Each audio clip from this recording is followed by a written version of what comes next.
now, Wellness Wednesday, brought to you by Gladstone Psychiatry and Wellness. Care that meets you where you are.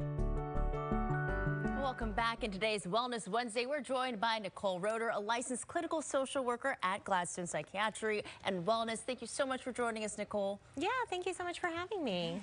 So today we're talking about mental health awareness, and you said this month is very special for that. Yeah, it's National Family Caregivers Month. Okay, so that covers a wide range of roles that caregivers and family members have to take on, especially when we're talking about mental health, and the role that a supporting family member has is pretty big. So talk to us a little bit more about that.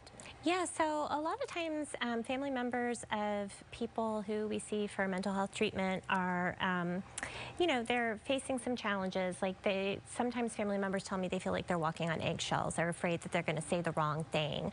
Or they are dealing with what I call the frustration paradox, where they're trying so much, doing everything that they can think of to help, and it's just not working. So what I always tell people is it's really important to understand your role. Your job is not to fix your loved one's mental illness. These are complicated health problems that need to be treated by professionals. Your role is to be a support while those professionals are helping to treat your loved one. And we know that support can be around the clock, you know, mission really. I mean, so how do you get support for the family? How do the caregivers find themselves getting support so that they're not burned out, maybe? Yeah, well, you know, this is so important because you can't pour from an empty cup. And caregivers need to be on the lookout for signs of support, or excuse me, signs of burnout. So persistent fatigue, withdrawing from your own social supports, or irritation with the person that you're helping. And if you're noticing any of these signs, that's a signal that it's time to adjust your level of support. And this means that we need to set limits. We need to have our own boundaries and limits. And what's really important to remember is that you have to enforce those boundaries. It's important to know, you know, what behavior am I willing to accept? What am I willing to do and what am I not willing to do? How much time do I realistically have to give?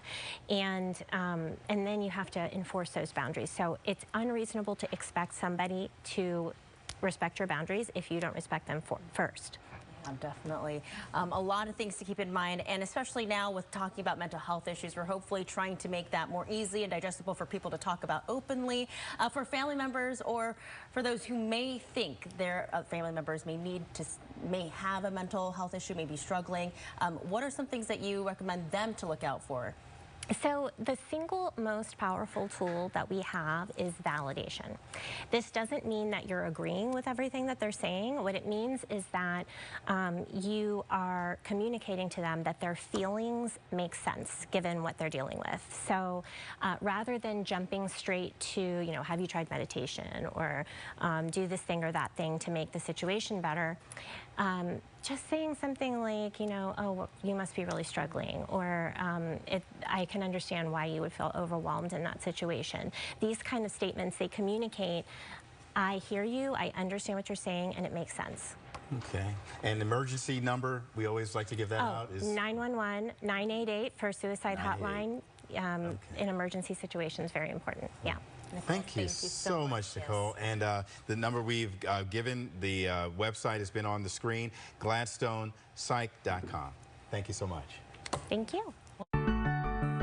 Wellness Wednesday on WJZ at 9 is brought to you by Gladstone Psychiatry and Wellness.